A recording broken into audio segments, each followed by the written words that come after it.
they didn't feel like it was really probably pass interference. That's why we got lightning down. So they picked it up. Now he didn't explain it. Hello, everybody! But basically, Hello! Hello, Hardrockers! Hello! How is everybody? Good. We should be good. Good things are going on.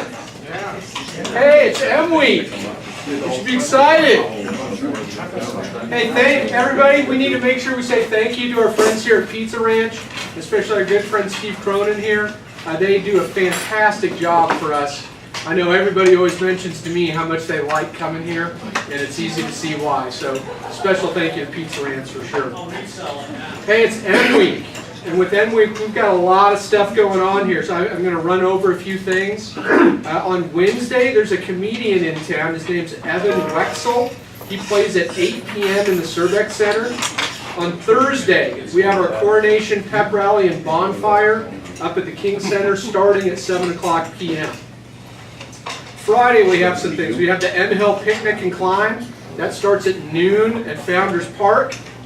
We have our alumni dinner at 5 o'clock at the Rushmore Hotel. You can register online via the Alumni Association.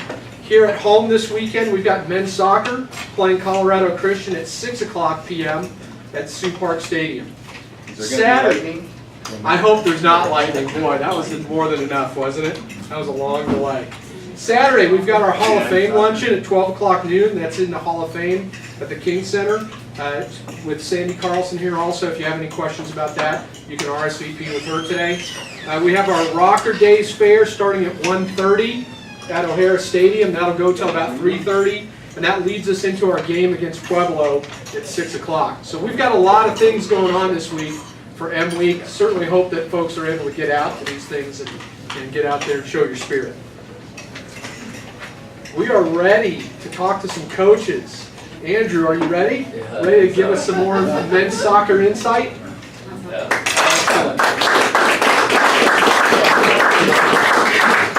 I'm not leaving because you're talking. That's good timing.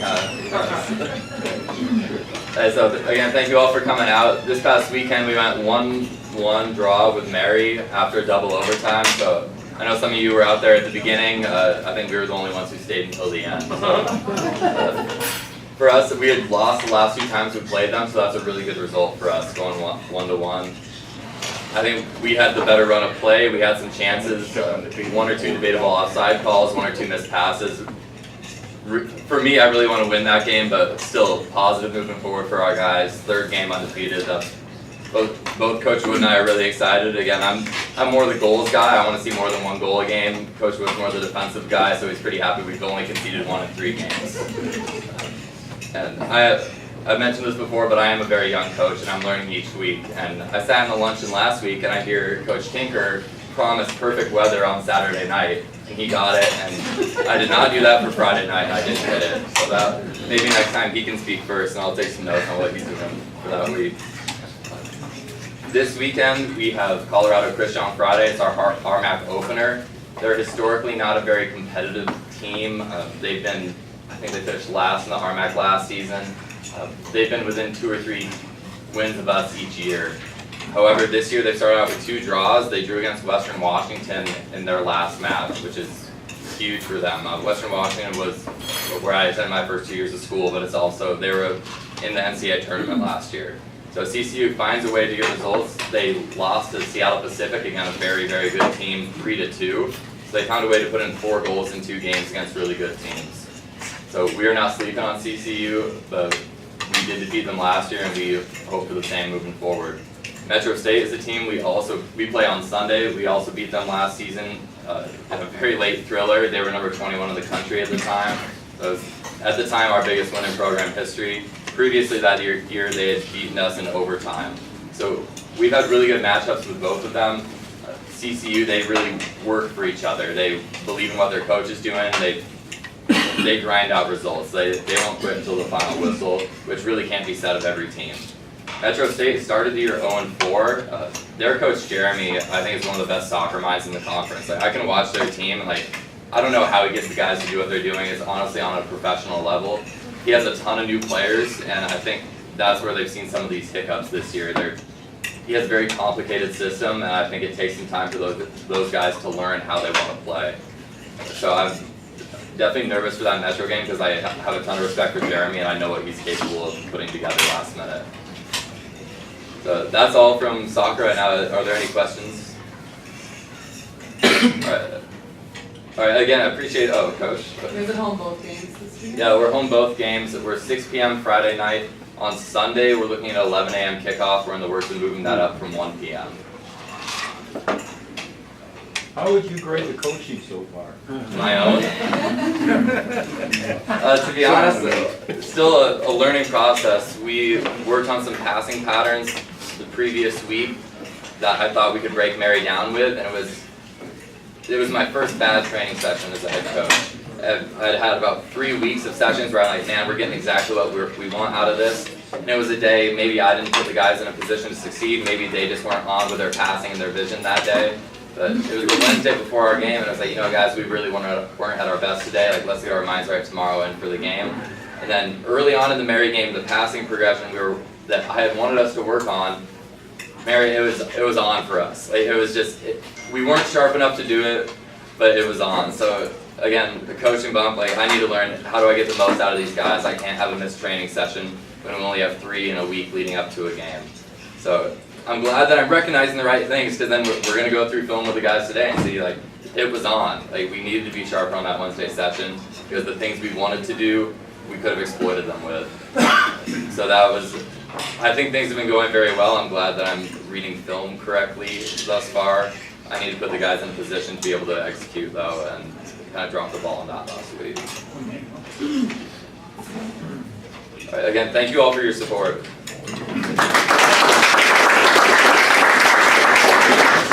Good job, thank you. Steve Johnson, let's hear an update on cross country. Hey.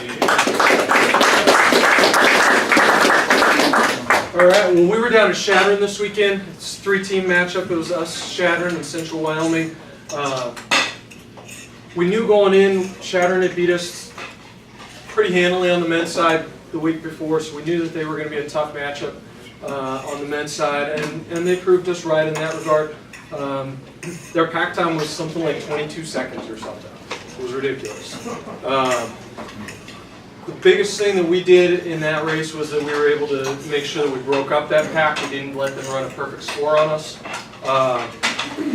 We saw some really good improvements from some of our younger guys. We had some of our younger guys take 2 to 3 minutes off the times they ran the week before. So that was really, really key for us. A lot of these guys they were milers on the track, and so asking milers to come out and run an 8K is like asking to play triple overtime for your first football game and have to play every down. It's a lot, it's a big jump for these guys, and it takes a lot of mental focus for them. And so we're really trying to work through some of those pieces with them and help them come along and understand what it is to be a distance runner at this level.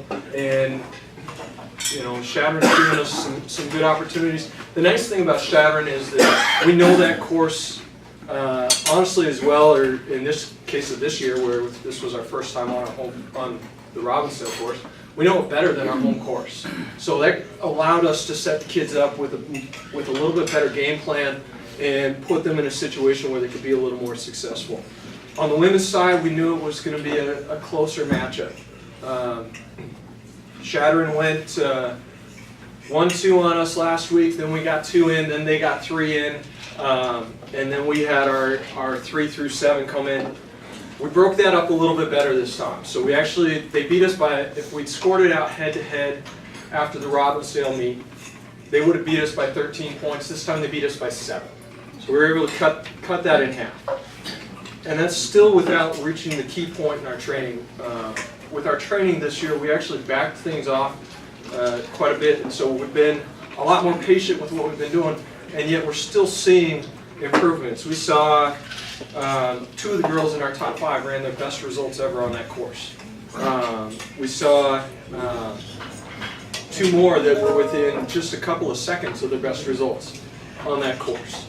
So we know that we're heading the right direction and we've got a good squad. It's just a matter of taking that next progression and making that next shift. And that's what we're working on over our next 4 weeks. We break our season up into 4-week segments. And so for our next 4-week segment, that's what our key is really getting the pieces together that we need to be able to race and not just go out and run. And to know that we can match up that closely to Shattern, who quite frankly is going to be a tough team throughout the year, knowing that we can do that on just running, in essence, versus training to race is a huge step for us. And so probably the one that really stood out to me in the race was Rachel Lovelace. Rachel's been somebody who's typically run in our 5, 6, 7 spot, and she actually wound up running, I believe she was number 3 for us this week. And it was all because she made a decision. We talk a lot of times about just relaxing and just going. Just relax and go in the race. And Rachel comes through the finish line at the end of the race and she says, "Coach, I don't know what happened in that second mile." And she says, "I think I just went nuts." Like, Rachel, you finally did what I've been asking you to do for years. And I mean, she literally did. We got to the second mile. It's downhill and flat. It's the only downhill and flat sections on the course, really. And she just tore down it, whipped through the switchbacks like I've never seen anybody do. I was having other people complain they couldn't get traction on them. She's flying through them, so I don't know what their problem was. But she nailed it, and she came out of that thing. And then you get done with that segment, and this is why it's so important to get nuts in that segment, because you have a half-mile climb after that segment, and she set herself in such a good position that it wasn't even a question how she was going to do that day. She took what we've talked about running with confidence and building on your successes throughout the race, and she did it, and she executed it perfectly. And so I think she's got to be the one that I have to point to this weekend as having by far the best race. And that's despite we had Laramie Giles on the women's side took 2 minutes off what she did. Joel Haas on the men's side took 2 minutes off, moved from our number 6 to our number 4. So we saw some really good improvements, but that one by far to me was the one that took the cake, because she's the one that really executed the best what we've been trying to do over the years. Questions? All right, thank you.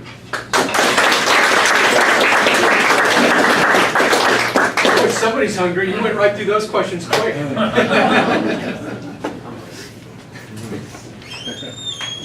Coach Bulduc, volleyball.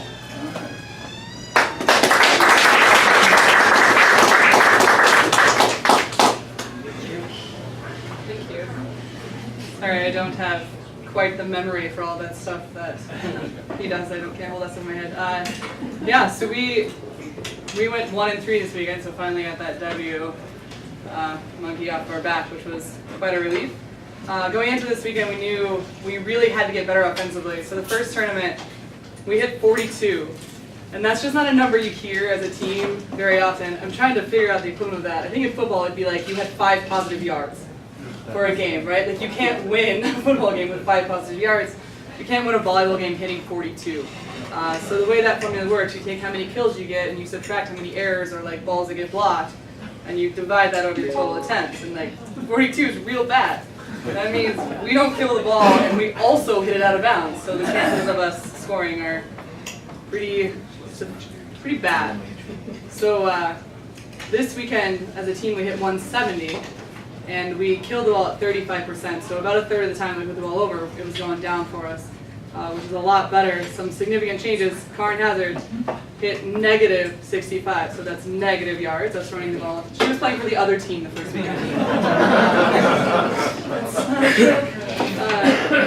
And this weekend she hit 231, and that is a massive difference. She was killing the ball at 38%. Her first weekend, she was hitting the ball out at 32%. So she was hitting the ball out almost as much the first weekend as she was killing the ball the second weekend.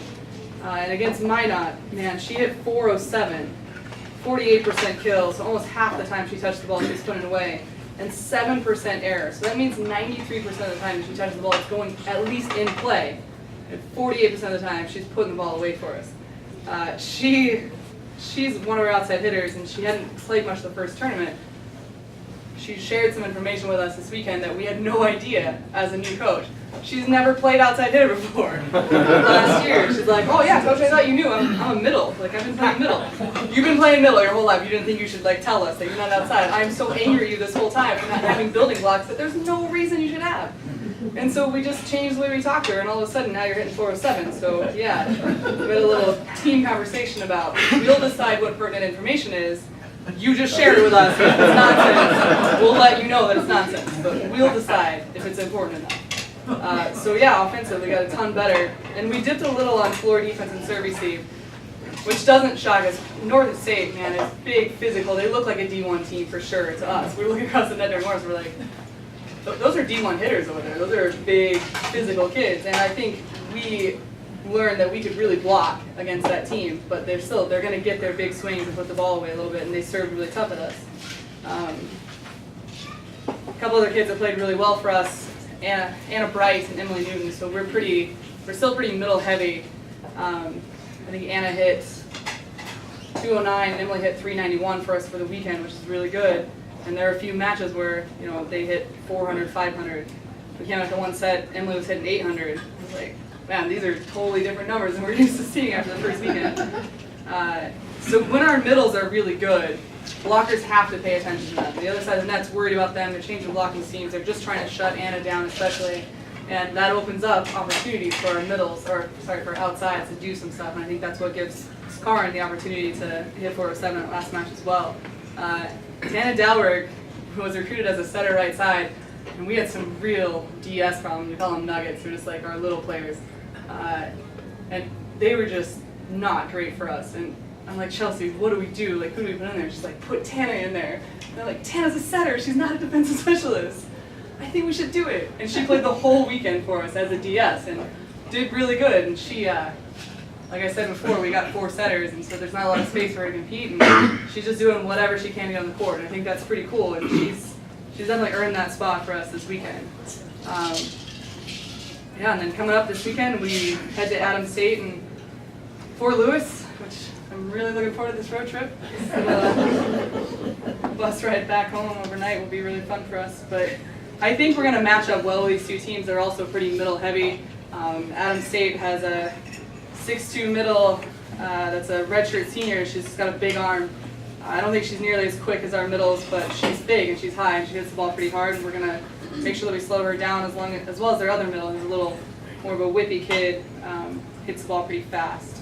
And then Fort Lewis has got, 6'3" middle that's putting the ball down pretty good, and a couple outsides that are pretty strong. But I think that our blocking defense is pretty solid right now.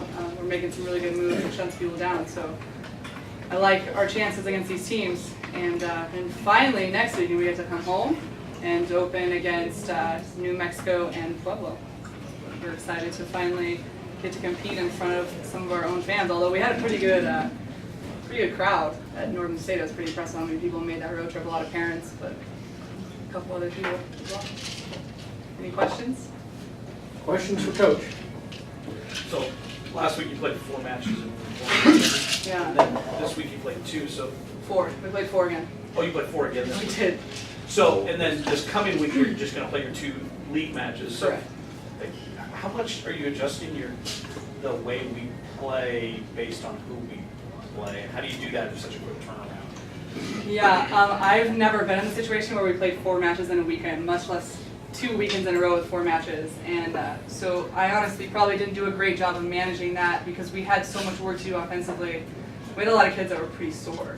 I think Bright took 85 swings this weekend in 4 matches, and that's a lot after training hard all weekend or all week trying to get better at offense. So yesterday we had a mindful Monday, and everything we did, if you play a lot, you're just tipping and working on shots, and you're not taking any serves, you're not taking any hard swings, just to manage some of that shoulder stress. And man, we get to actually scout now. We got full scouting reports up and going, and we're like able to look at a lot more stuff and prepare a lot more for that team specifically. Which for the first 2 weekends, I think it was really good for us to just be able to focus on ourselves anyway. We scouted, we do some cool scouting stuff with them, with the technology they have available as students here. But it was mostly about, hey, take care of your own stuff, learn about what we're doing, manage what we can manage on our side of the net. else? Questions? Thank you. Coach, thank you.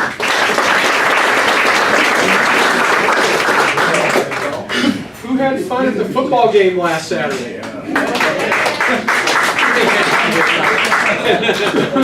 Thank you. Coach Tinker, come up and tell us about it.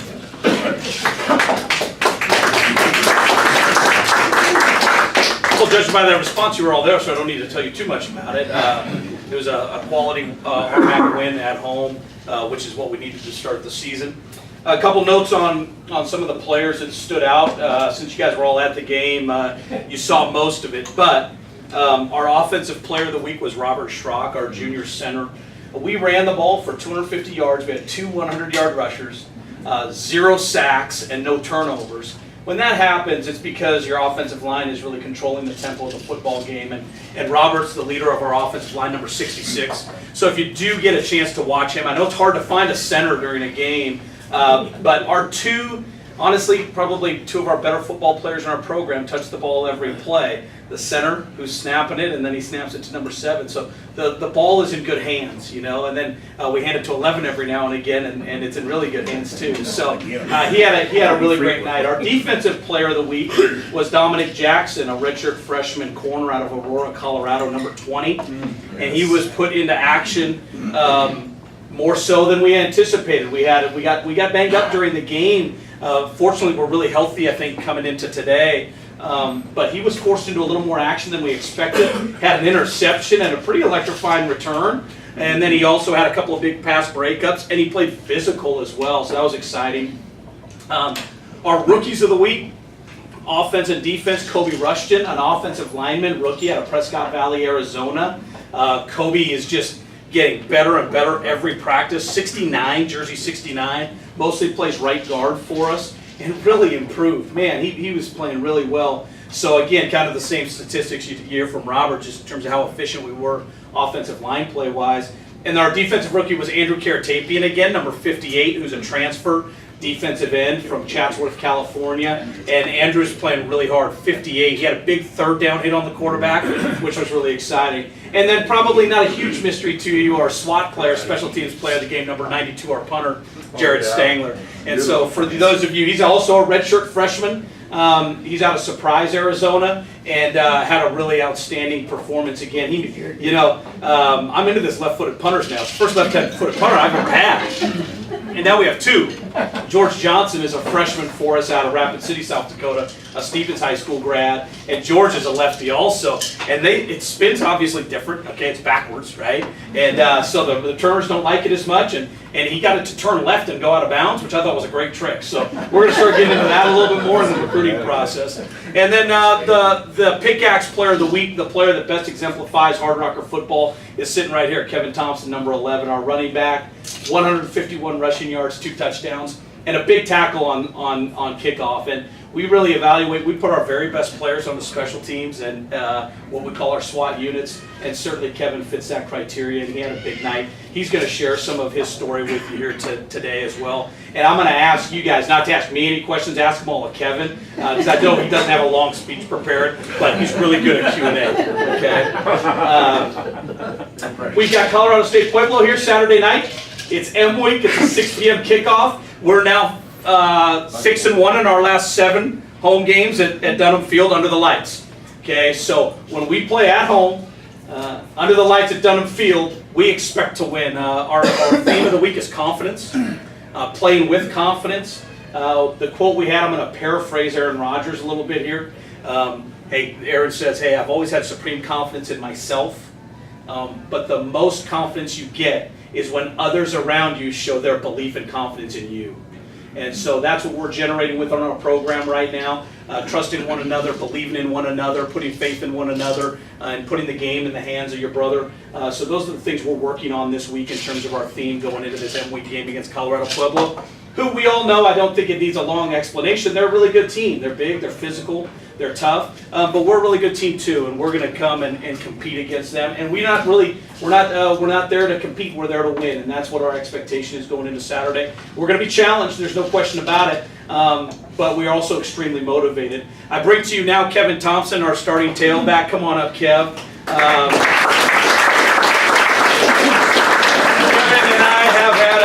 I have had a long relationship since recruiting. When he was a 17-year-old senior in high school, and has grown into a man here. Just a really, number 11 is fun to watch, right? I mean, be honest. He's an electrifying player, right? He's an electrifying player. So everybody knows who he is when they get to see him. When you get a chance to talk to him, he's an awesome kid. I will tell you, he did get injured in the Colorado Play Bowl game a year ago, and didn't play football again until that first game against William Jewell. So I believe there's some motivation that number 11 has going into this week. So you've always seen an exciting one, but it should be even more electrifying this week. Take it away, Kev.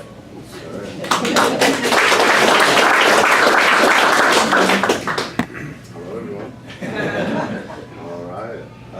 So where do I start? Do I Just maybe tell how you got recruited here and then just where you're at right now. All right. So started all back in Lakewood, Tacoma, Washington. That's where I played high school ball at.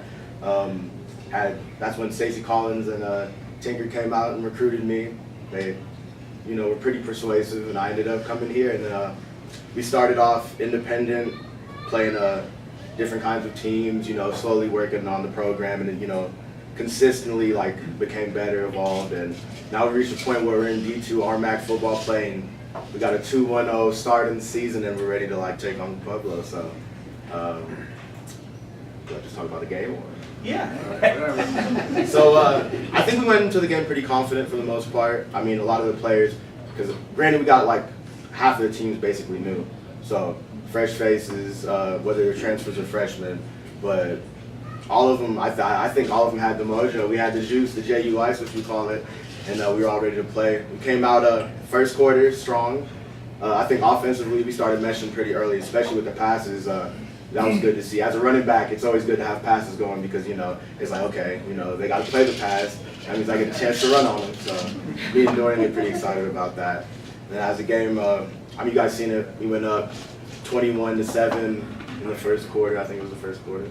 And we had great leadership from Schrock, of course. He's as quiet as he is. You guys may be surprised. He's a rowdy person on the field. He's very rowdy. If he didn't keep his cool, he'd probably be in a lot of fights. So it's good to have him on the field. And then Jake Sullivan, of course, the captain of the squad. I felt like he kept us under control for the most part. There was times where we stalled out, especially in that third quarter. Whether it be mistakes. It was mistakes on our part. So that was frustrating. But he's the one, just keep on going after it. We're gonna get one eventually. And then came fourth quarter, we started moving the ball back and forth. Granted, there was times we struggled putting it into the end zone, but I broke the last one, and then that was the game, I guess, for the most part. Questions that people have for you. I want you to tell everybody what your major is and what you plan on doing after you graduate from Mines. Okay, so I'm an industrial engineer. This is my 5th year, so I'll be graduating in May. And after Mines, what it looks like I'll be doing is probably be here another semester to play football as a graduate, more than likely. So that's how it's looking post-graduate right now. And then after that, I haven't fully decided, but I'm looking to do some co-ops and militaries maybe somewhere in the future. It depends, but I'll cross that bridge in the future a little bit later. Yes, sir. I have a question maybe for you or for Coach Diego. Did it seem like there were an awful lot of the referees huddled all the time? What was that all about? That was a first for me, to be honest, especially at the point where he was like a Colorado School of Mines. I was I'm not quite sure what game you're at. So yeah, I don't know. It was new to me. I mean, it's been pretty consistent, especially in William Jewell. There were some things with the refs where I started laughing at one point, and the rest stopped me. He's like 11, come talk to me. What's so funny? I was like, my coach. He's like, he's just doing his job. I was like, I just gotta laugh because I feel bad for you guys getting fired up all the time by my coach. So, I have a great relationship with the officials. I want to clear that up. And I think it's a hard game to officiate. There were a couple bang plays that really worked. Oh, yeah. And I think the targeting penalty obviously kind of hurt our momentum and mojo. It's a tough call. They made a call. They stuck with it. You watch it again, you could call it either way. It depends on which colors you're wearing. The guys in the black and white stripes called it the way they called it, and we have to play the next play. So is he just disqualified for this next game? Nope, he's reinstated because he missed the second half of last week's game also. Yep. So Harrison will be back out there, number 1. Did they review that at half? They do, yep, they do. Well, they said, yes. They say they do. Yep, everyone's reviewed. Yes, sir. I was a running back at Hillcrest Lutheran Academy back in the day. 9-man football. I never broke a leg like you did. Can you explain to us how cool that is, especially that last carry you had for a touchdown when no one's in front of you and you just get a run as wild and fast as you want? I'm guessing that's a pretty good feeling. I mean, it's a great feeling, especially after that injury last year. You know, after as hard as I've worked to, become like, decently fast as I am, it was just pretty frustrating. So being able to do that again, it's like, I don't know, it's like, once the play starts, it's like I gotta stay calm, gotta try to read things, but as soon as I see the crease and like I think I gotta open it, my heart starts racing, I'm just like, I gotta take off now. So that's not how that works. Kevin, talk about. You don't look like that when you run, Brian? You had to tell it to me. I never had that before. Do you feel the wind? There was 9 people in front of me the entire time. No, I don't think they came. Talk about coming back from your injury, and I'm sure it was a downer when you got hurt. You knew you were out for the rest of the season. Talk about your motivation to come back and to get to the point again where you're at, where you're a premier back and able to do the things you can do.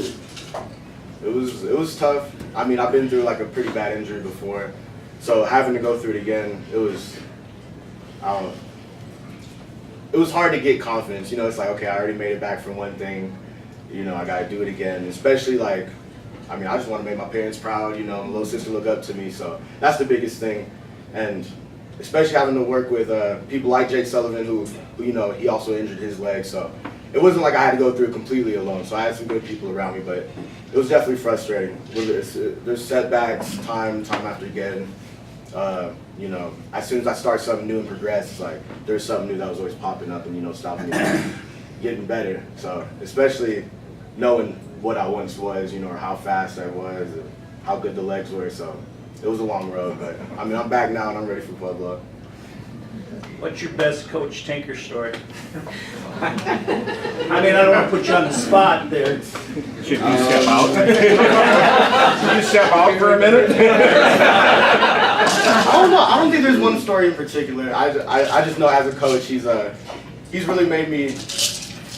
He's given me someone to like talk to, like consistently over time. Because at the start, I won't lie, our relationship was okay, but it wasn't as strong as it is now.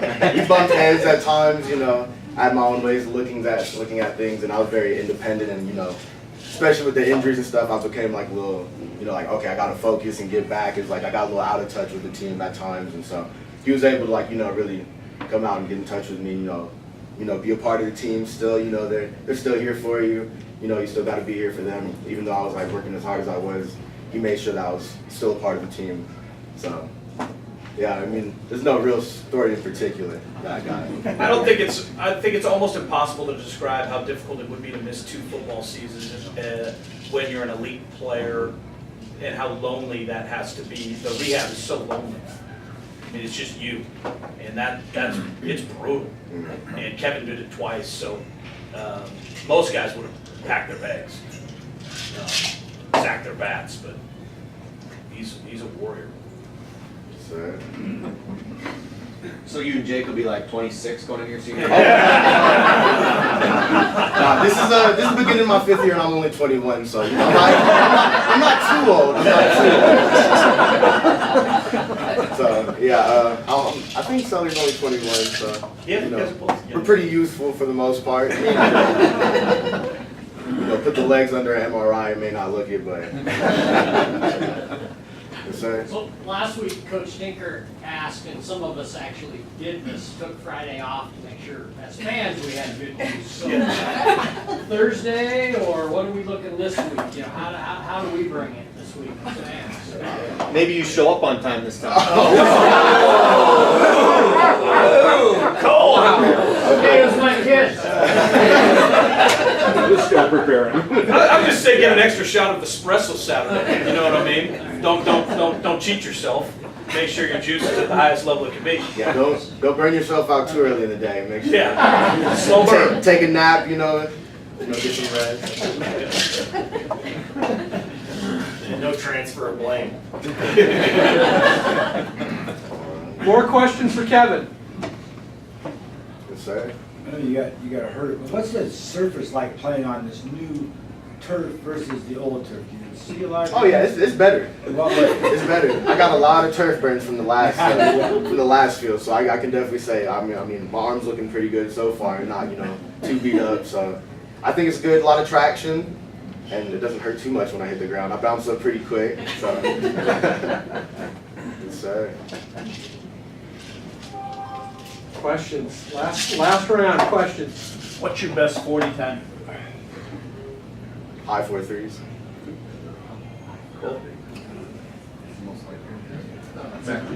Larson, what's your best 40 time? High 5.3s.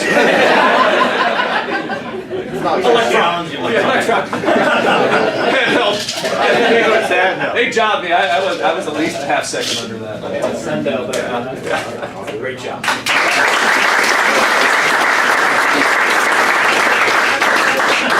And before we lose our focus on Kevin, I just want to say you make my job working in the athletic department very gratifying.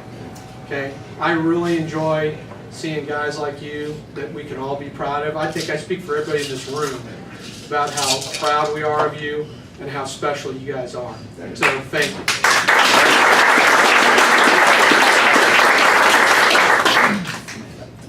Okay, I just want to say thank you again to everybody at Pizza Ranch for certain. They do a great job for us. Hey, Brad, do me a favor and wave for a minute. So everybody say thank you to Brad. Where's Sandy? Is she in here? Where are you? There you are, Sandy. Will everybody please say thank you to Sandy? She does the yeoman's work. I appreciate you more than you know. Yeah, for sure.